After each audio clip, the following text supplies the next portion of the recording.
All praise to the Most High. Just had something tragic happen here on the work site, but the Most High, He worked it out. Everybody was okay. So now, thank you, Father, for that. And I would like to give honor to the Most High, for He's the head of my life. And He keeps me as good as I need to be in order to bring out this word. And that's all I ask for Him and from Him. And I'm thankful that He let His Son come down and suffer for us, for our transgression, so we can have a relationship with Him, and so He could rule and reign in righteousness over us and teach us how to do it. So, that being said, I want to get into a quick lesson real fast, or just a reason with scriptures. So let's try it. And I don't know how long it's going to take, because I think they're about done loading my truck. So Luke 24, and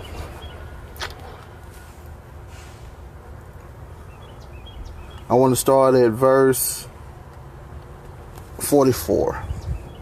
And He spake unto them, These are the words which I spake unto you while I was yet with you, that all things must be fulfilled, which were written in the law of Moses and in the prophets and in the Psalms concerning me.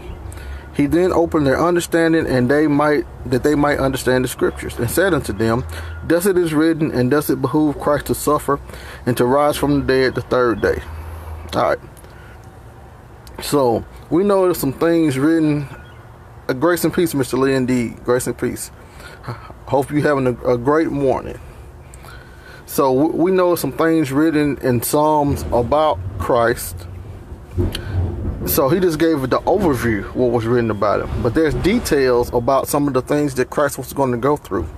So even though other people might have went through the same thing, that doesn't take away that Christ was to go through these things also. So just like you have in Daniel 8, you have the sacrifice, the daily sacrifice stopping, and in Daniel 9 you got the daily sacrifice stopping. Well, in Daniel 8 the daily sacrifice stops under the Greeks. In Daniel 9 the sacrifice stops under the Romans. So you have the same thing happening under two different empires. So just because you read some things in Psalms and you can find it being fulfilled one place, it doesn't mean that the ultimate fulfillment is not Christ, because the Bible is full of typologies of things occurring more than one time. So let's go through Psalms to find out some of the things that's talking about Christ. Psalms 22:1. My God, why hast thou forsaken me?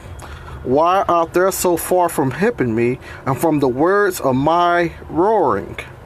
Mark 15:34. And I know y'all know where that came from. Mark 15:34. Started 33. And when the 6th hour was come, there was darkness over the whole land until the 9th hour.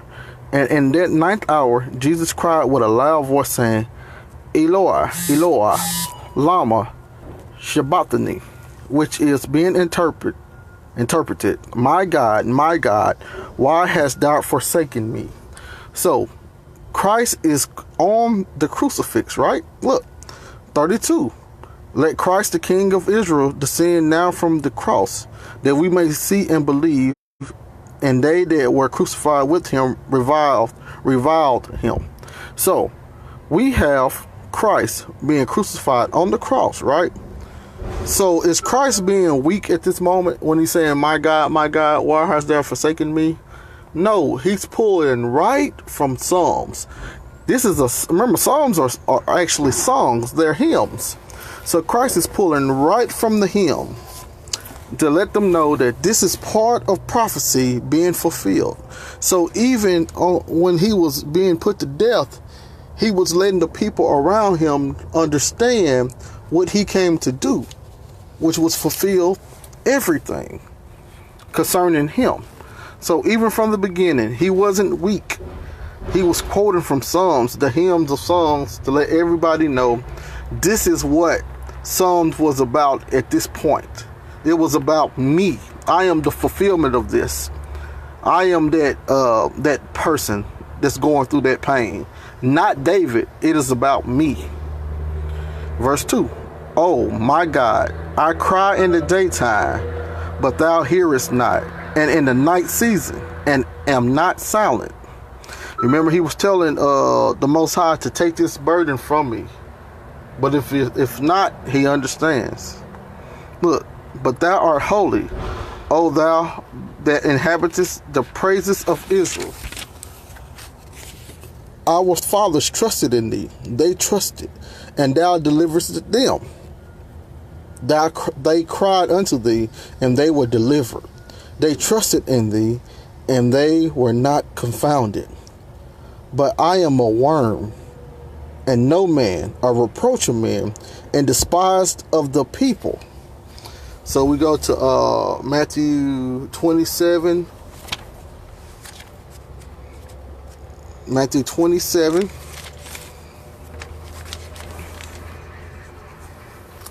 40. I'll say 38 through 42.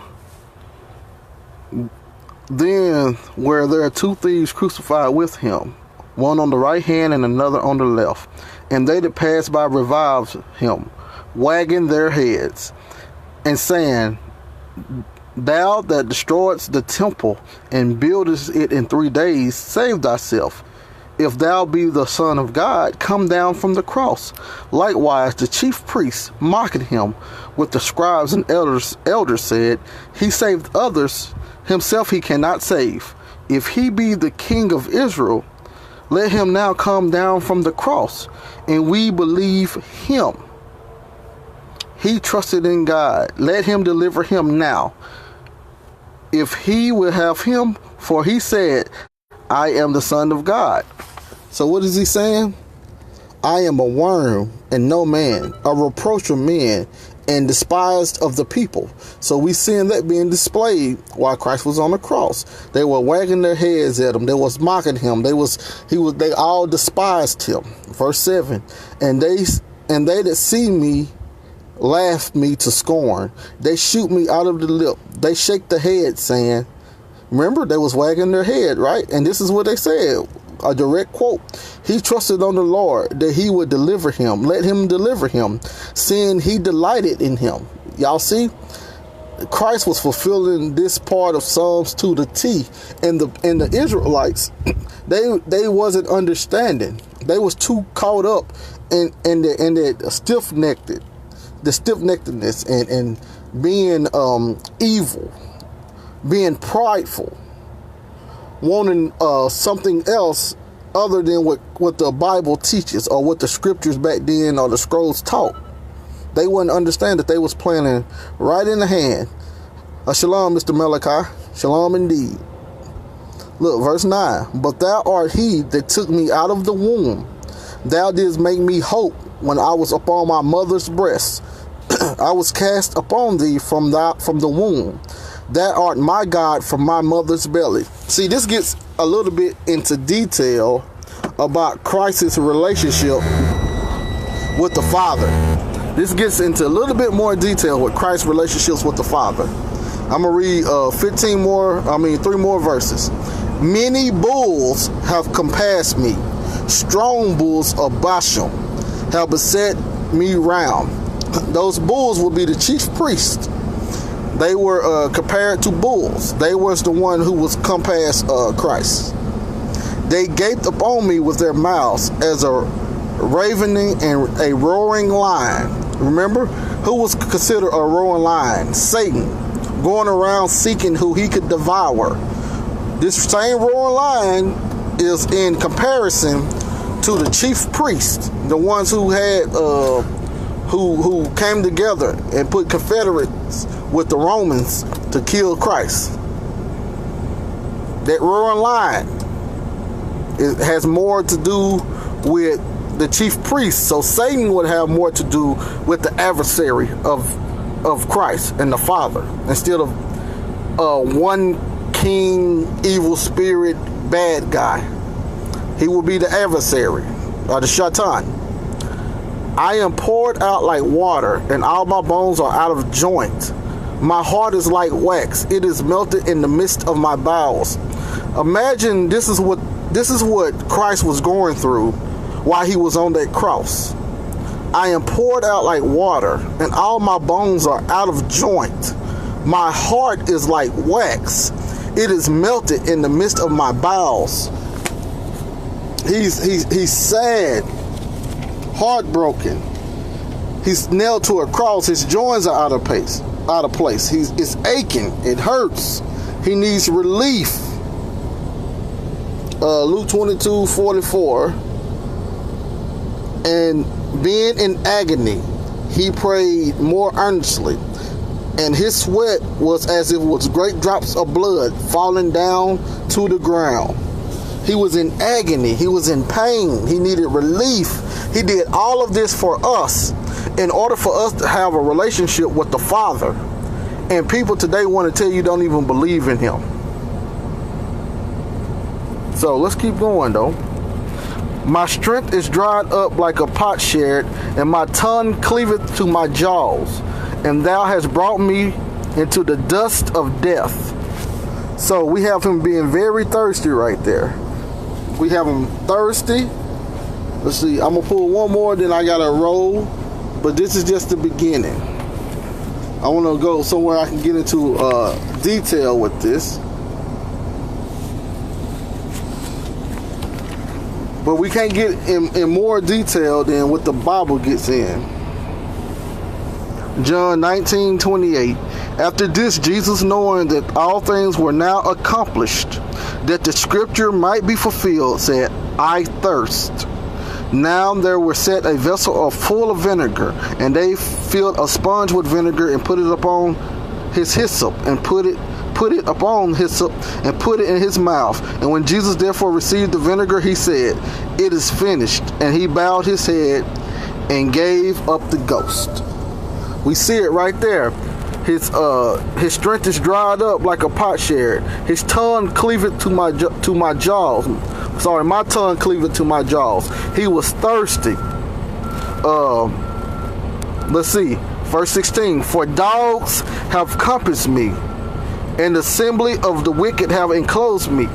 They pierced my hands and my feet. Remember, what did he say? They will look upon me whom they pierced.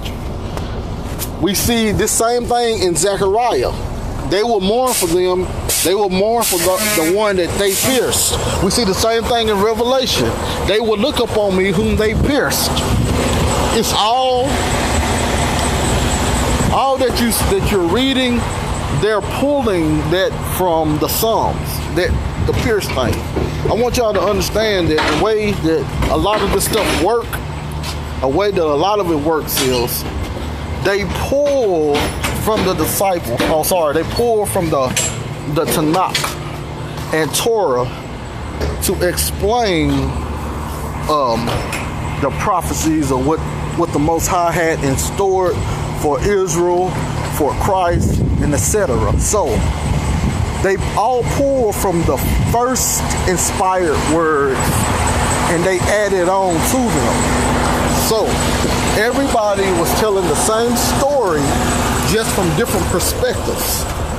Once again, everybody was telling the same stories, but from different perspectives, because the Most High allowed them to see things from their perspective, and to feed off of the earlier works using their own specific personalities. So that's what we have. So that's just a little bit of Psalms 22 to see what all Christ said that he was fulfilling in Psalms. So when I get to my next stop, if I have time, I will continue on. If not, I will see you all later anyway. I love you all. Shalom.